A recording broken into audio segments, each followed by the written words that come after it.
जब हम सोमनाथ की बात करते हैं तो हम सिर्फ एक मंदिर की बात नहीं कर रहे होते हैं। हम बात कर रहे हैं भारत के उस स्वाभिमान की जो कभी टूटा नहीं। एक ऐसा प्रतीक जिसे सदियों तक बार बार गिराने की कोशिश की गई, लेकिन जो हर बार पहले से भी ज्यादा मजबूती से खड़ा हुआ। चलिए आज इस असाधारण कहानी को जरा और करीब से समझते हैं। तो सबसे बड़ा सवाल यही उठता है कि आखिर सोमनाथ मंदिर ही क्यों, इसे ही बार बार निशाना क्यों बनाया गया? इसके पीछे की वजहें क्या थीं? चलिए इन वजहों को जानने की कोशिश करते हैं। अगर हम इतिहास को देखें तो इन हमलों के पीछे मोटे मोटे 3 खास वजहें नजर आती हैं। चलिए एक एक करके इन पर नजर डालते हैं। पहली और शायद सबसे सीधी वजह थी बेइंतहा दौलत।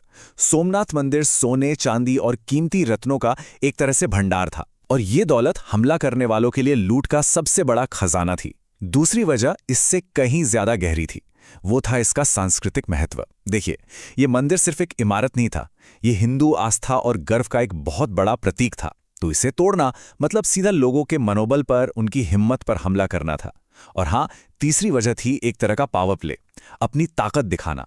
इस मशहूर जगह पर हमला करके आक्रमणकारी अपना दबदबा कायम करते थे और आसपास के शासकों में खौफ पैदा करते थे। लेकिन अगर हम ये सोचते हैं कि सोमनाथ की कहानी सिर्फ टूटने और हमलों की है, तो हम बिल्कुल गलत हैं। असली कहानी तो बर्बादी के बाद शुरू होती है। ये कहानी है एक अटूट जिद की, हर बार फिर से खड़े होने के जज्बे की। हर हमले का, हर तोड़फोड़ का, हर कोशिश का जवाब सिर्फ एक था, और वो जवाब था पुनर्निर्माण। यही सोमनाथ की कहानी का सबसे जरूरी हिस्सा है।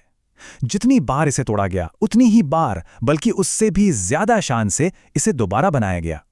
तो ये कहानी सिर्फ बर्बादी की है ही नहीं, ये उस जिद की कहानी है, उस संकल्प की कहानी है जिसने इसे कभी गिरने नहीं दिया। और पता है, इसी पूरे जज्बे को एक नाम दिया गया है, एक ऐसा नाम जो इस पूरी कहानी को बस एक लाइन में समझा देता है। इसे कहा जाता है स्वाभिमान पर्व का प्रतीक। तो ये स्वाभिमान पर्व आखिर है क्या चीज? मतलब सेल्फ रिस्पेक्ट का फेस्टिवल। ये उस प्रतीक के लिए इस्तेमाल होता है जो टूटने पर बिखरता नहीं, बल्कि पहले से भी ज्यादा मजबूती से दोबारा खड़ा होता है। और सोमनाथ मंदिर इस भावना का सबसे बड़ा, सबसे जिंदा मिसाल है। तो आखिर में बात इतनी सी है कि सोमनाथ सिर्फ एक मंदिर नहीं है, ये असल में भारत की आत्मा का, उसकी उस जिद का प्रतीक है जो कहती है चाहे जो हो जाए हम फिर से उठ खड़े होंगे। और यही वो विरासत है जो हमें हमेशा ये याद दिलाती रहेगी कि जीत हमेशा बर्बादी की नहीं, बल्कि दोबारा बनाने वालों की होती है।